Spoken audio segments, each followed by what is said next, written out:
कार्तिक माह के शुक्ल पक्ष की षष्ठी तिथि को छठ पर्व मनाया जाता है। ऐसे में चलिए जानते हैं इस पर्व की पावन कथा के बारे में। लोक आस्था का महापर्व माने जाने वाली छठ पूजा हर साल कार्तिक माह के शुक्ल पक्ष की षष्ठी तिथि को मनाया जाता है। इस दिन भगवान सूर्य और छठी माता की पूजा का विधान है। ऐसे में माना जाता है कि छठ की पूजा तब तक पूर्ण नहीं होती है जब तक इस पावन पर्व की कथा न सुनी जाए। ऐसे में चलिए विस्तार से जानते हैं छठ पूजा की पौराणिक व्रत कथा के बारे में। पुराणों के अनुसार राजा प्रियंवद नामक राजा हुआ करते थे, जिनकी कोई संतान नहीं थी। तब महर्षि कश्यप ने पुत्र प्राप्ति के लिए राजा के यहाँ यज्ञ का आयोजन किया। महर्षि ने यज्ञ आहुति के लिए बनाई गई खीर को प्रियंवद की पत्नी मालिनी को खाने के लिए कहा। खीर के प्रभाव से राजा और रानी को पुत्र तो प्राप्त हुआ, किंतु वह मृत था। प्रियंवद पुत्र को लेकर शमशान गए और पुत्र वियोग में प्राण त्यागने लगे। उसी समय भगवान की मानस पुत्री देवसेना प्रकट हुई।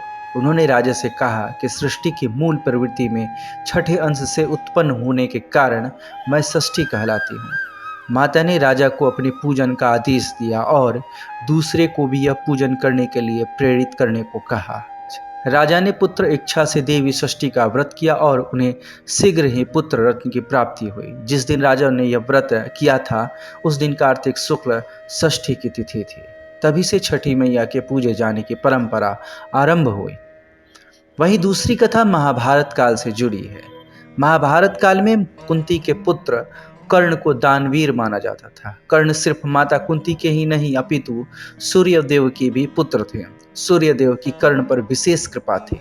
कर्ण नियमित रूप से प्रातःकाल उठकर सूर्यदेव को अर्घ्य दिया करते थे। तभी से एक पर्व के रूप में सूर्य अर्घ्य की परंपरा का आरंभ हुआ। इसके अलावा कुंती और द्रौपदी ने भी व्रत रखने का उल्लेख ग्रंथों में मिलता है। ऐसा कहा जाता है कि द्रौपदी के छठ पूजा करने के बाद ही पांडवों को उनका हारा हुआ सारा राजपाट वापस मिल गया था। रामायण में भी छठ पूजा का वर्णन मिलता है। दरअसल भगवान राम सूर्यवंशी कुल के राजा थे और उनके आराध्य एवं कुल देवता सूर्य ही थे। इसी कारण से राम राज्य की स्थापना से पूर्व भगवान राम ने माता सीता के साथ कार्तिक शुक्ल षष्ठी के दिन छठ पर्व मनाते हुए भगवान सूर्य की पूजा विधि विधान से की थी।